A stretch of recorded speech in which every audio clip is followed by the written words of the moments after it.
আমি আপনাদেরকে দেখাবো একটা সহজ রেসিপি, যেটা বাঁচানো রুটি দিয়ে। এই দেখো, বাঁচানো রুটি কাল রাত্রে বেঁচে গেছিলো।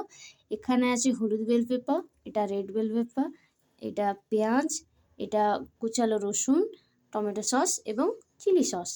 চলুন রান্নাটা শুরু করি। এবার দিয়ে দেবো কড়াইতে একটু সাদা তেল, কম পরিমাণে। তো গাইজ, তেলটা আমার গরম হয়ে গেছে। এবার আমি তেলের মধ্যে দিয়ে দিতে চলেছি রসুন কুচিগুলো, আর দেব পেঁয়াজ কুচিগুলো। এবার পেঁয়াজগুলো দিয়ে দিই।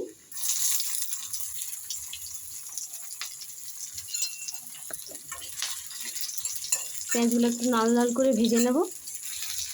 পেঁয়াজগুলো আমার লাল করে ভাজা হয়ে গেছে। এবারে আমি এর মধ্যে ওয়ালপেপারগুলো দিয়ে দেবো। প্রথমে দেব এই লাল ওয়ালপেপারটা,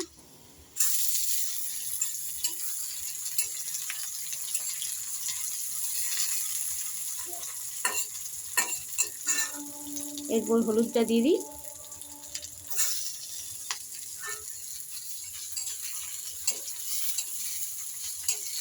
এরপর এর মধ্যে একটু নুন দিয়ে দিই, যাতে এগুলো ভালো করে ভাজা হয়ে যায়।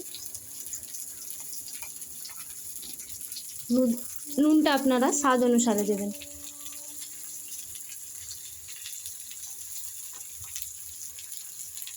একটু সামান্য লঙ্কা গুঁড়ি দিয়ে দিই। যদি কেউ ঝাল খেতে ইচ্ছুক তাহলে দিতে পারেন, স্কিপও করতে পারেন।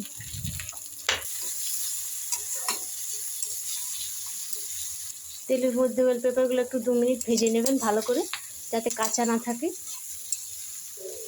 এবার এর মধ্যে দিতে চলেছি একটু কম পরিমাণে জল, একটু সামান্য দেবেন।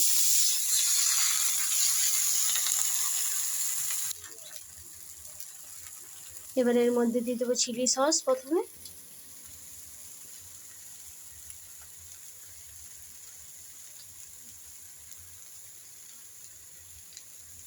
এবার দিব টমেটো সস।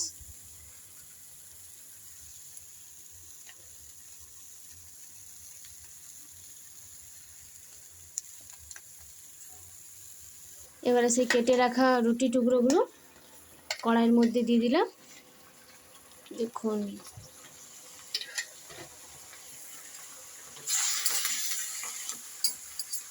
একটু ভালোভাবে নেড়ে চেড়ে জলটা শুকিয়ে গেলে নামিয়ে নিলেই রেডি।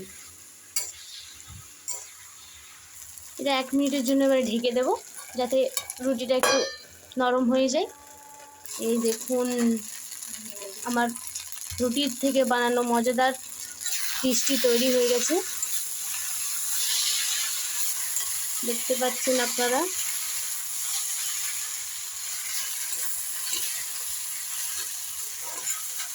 হেলদি এবং টেস্টি, খুব সুন্দর একটা রেসিপি।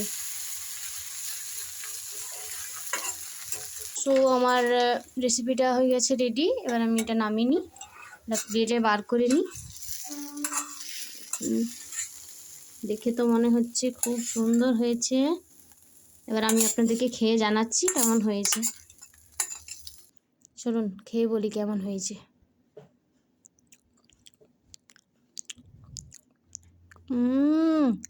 অসাধারণ অসাধারণ, আপনারা খেয়ে জানাবেন।